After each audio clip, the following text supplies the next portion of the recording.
Department of Social Welfare Development iakundusi Pantawid Pamilya National Family Day del Setyembre 30 na Camp Jose Atilano, Pasanangka Park na tema Matatag na Pamilya, Maunlad na Bukas. Durante del celebrasyon, dyan na maga-forum, fun activities, medical, dental check-up para na maga-partisipante. Sabi kita ko sa el objeto de este celebrasyon. This time we are inviting 100 families coming from Pasanangka and some coming from Santa Maria to join the Family Day celebration of the SWD with the theme Matatag na Pamilya, Maunlad na Bukas. Of course, the purpose of this Family Day is to ensure the family solidarity, the intact values of our families. That's why part of this activity is the forum with the families, especially yung mga preventive measures.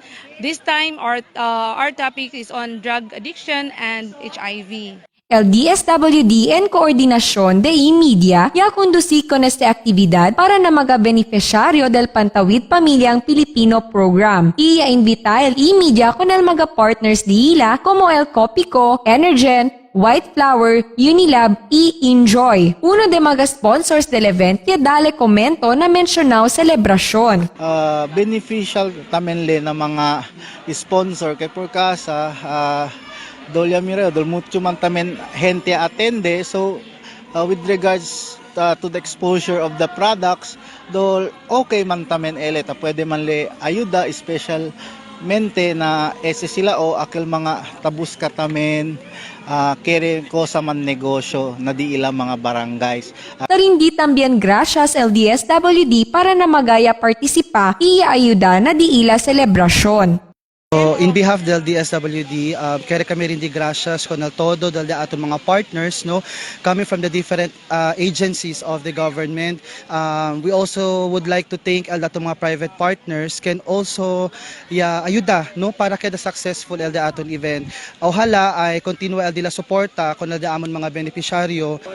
Desde aquí na Camp Jose Atilano, Pasanangka Park, Mayra Espinosa, E105.9, E-Media Mo, FM. Thank you for watching this video. Like us on Facebook for more news update. E-Media Mo official Facebook page. Follow us on Twitter at E-Media Mo.